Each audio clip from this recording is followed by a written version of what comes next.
नमस्कार, मी Gokul Chopade, city heart अकॅडमीचा डायरेक्टर. सिटी हार्ट अकॅडमी ही कोथरूड, पुणे या ठिकाणी आहे आणि ही जवळपास 10 वर्षांपासून 11वी आणि 12वी सायन्स फील्डमध्ये एक कोचिंग क्लास म्हणून काम करते आहे. या अकॅडमीच्या मार्फत JEE असेल, नीट असेल, MST CET असेल, याची अतिशय उत्तमपणे तयारी करून घेण्याचा आम्ही सर्वजण प्रयत्न करत आहोत. विद्यार्थी ज्यावेळेस अकॅडमीमध्ये येतो त्यावेळेस आम्ही सर्वात महत्त्वाचे 2 पॅटर्न एक्सप्लेन करतो. पहिला जो पॅटर्न आहे तो आहे इंटिग्रेटेड पॅटर्न आणि दुसरा जो पॅटर्न आहे तो म्हणजे आहे रेग्युलर पॅटर्न. इंटिग्रेटेड पॅटर्न म्हणजे काय आहे की विद्यार्थ्याचं कॉलेज असेल, क्लास असेल आणि त्याचा अभ्यास असेल तो एकाच ठिकाणी होईल. त्याला एक वेगळं असं कुठलं कॉलेज घ्यायची गरज नाही, अकॅडमी मार्फतच त्याला कॉलेज भेटेल. दुसरी महत्वाची गोष्ट म्हणजे इंटिग्रेटेड पॅटर्न मध्ये मुलगा सकाळी 8 वाजता आल्यानंतर डायरेक्टली 4 वाजता त्याला सोडलं जाईल. याचा अर्थ तो 8 तास अकॅडमी मध्येच असेल. या 8 तासामध्ये 3 तास त्याची दररोज बोर्डची तयारी होईल, 2 तास दररोज एंट्रन्सची तयारी होईल आणि त्याच्यानंतर 2 तास त्याचा एक परफेक्ट असा अभ्यास करून घेतला जाईल, ज्याच्यामध्ये एंट्रन्सचा पण अभ्यास असेल, बोर्डचा पण अभ्यास असेल. अशा पद्धतीचा हा एक पॅटर्न आहे. दुसरा पॅटर्न जो आहे तो रेग्युलर पॅटर्न, जो इतर कॉलेज जर मुलांना घेतला असेल तर त्याच्यासाठी तो जास्त युजफुल आहे. त्याच्यामध्ये फक्त मुलाला क्लास करता येतो, 3 ते 3.5 तासाचा क्लास तो करू शकतो. बाकी वेळेत जर सपोज त्याला वाटलं की माझ्याकडे कॉलेज सोडून आणखी वेळ आहे तर अकॅडमीमध्ये तो स्टडी सेशनसाठी सुद्धा येऊ शकतो. म्हणजे इंटिग्रेटेड पॅटर्न असो किंवा रेग्युलर पॅटर्न असो, या दोन्ही पॅटर्न मध्ये अतिशय व्यवस्थित मुलांची एंट्रन्सची तयारी प्लस बोर्डची तयारी करून घेतली जाते. सर्वात महत्वाची गोष्ट अशी आहे की अकॅडमीमध्ये एका बॅच मध्ये मुलांची जी संख्या असते ती फक्त 30 ते 35 मुलं एका बॅच मध्ये असतात.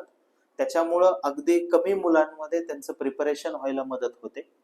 दुसरी सर्वात महत्वाची गोष्ट जी आहे ती म्हणजे क्लासमध्ये टोटली रिटन नोट्स वरती आम्ही फोकस करतो.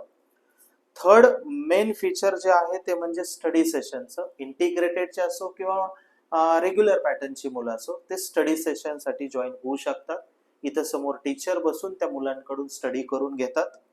चौथा महत्वाचा पार्ट आहे तो म्हणजे टेस्ट पेपर. एव्हरी 45 डेजला मुलांची बोर्ड पॅटर्न पद्धतीनं टेस्ट कंडक्ट केली जाते. प्रत्येक 15 दिवसाला एंट्रन्सची टेस्ट कंडक्ट केली जाते, जेणेकरून हे जे रिपोर्ट आहे ते रिपोर्ट कार्ड मध्ये पेरेंट्सला एव्हरी 45 डेजला पेरेंटकडे रिपोर्ट कार्ड दिलं जातं. त्याच्यामुळं टोटली मुलांचा अभ्यास नेमका कसा चाललेला आहे याच्यावरती पेरेंट्सला लक्ष देता येतं. आणि सर्वात महत्वाची गोष्ट म्हणजे JEE असेल, नीट असेल, MST CET असेल, या सगळ्या एक्झामचं जे प्रिपरेशन आहे याचे जवळपास 6000 प्लस क्वेश्चन्स टोटली अकॅडमी मध्ये सोडून घेतले जातात, ज्याच्यामध्ये प्रिव्हियस इयर क्वेश्चन्स पेपर असतील, आमच्या स्वतःच्या बुकलेट सॉल्व्ह करून घेणं असेल, या सगळ्या गोष्टी सिस्टमॅटिकली आम्ही करून घेतो. त्यामुळं सिटी हार्ट अकॅडमीच्या बाबत आपण गुगलला रिव्ह्यूज चेक करू शकता, जस्ट डायलला चेक करू शकता. सर्वात जास्त एक्सलंट रिव्ह्यू दिलेला हा इथल्या जवळपासच्या एरियामध्ये कोथरूड मधला किंवा कोथरूडच्या बाहेरच्या आणखी काही क्लासेस कन्सिडर केलं तर याच्यामधला सर्वात एक्सलंट रिव्ह्यू दिलेला क्लास आहे.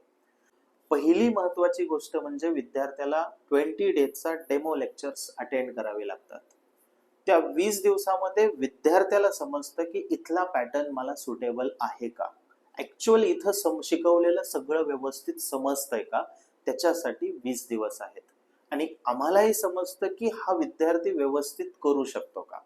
त्याच्यानंतर एक पेरेंट बरोबर इंटरव्ह्यू होतो आणि मग त्याच्यानंतर ऍडमिशन प्रोसेस कन्फर्म होते. दुसरी महत्वाची गोष्ट, विद्यार्थी ज्यावेळेस प्रवेश झाल्यानंतर अकॅडमी मध्ये एंटर करतो त्यावेळेस प्रत्येक दिवशी त्याचा जो मोबाईल आहे तो अकॅडमी मध्ये जमा करून घेतला जातो आणि ज्यावेळेस अकॅडमी सोडणार आहे त्यावेळेस त्याला तो मोबाईल दिला जातो. त्याच्यामुळं टोटली मुलांच्या अभ्यासावरती व्यवस्थितपणे लक्ष देणारी अकॅडमी आहे. त्या पद्धतीनं तुम्ही नक्कीच या गोष्टीचा विचार करू शकता.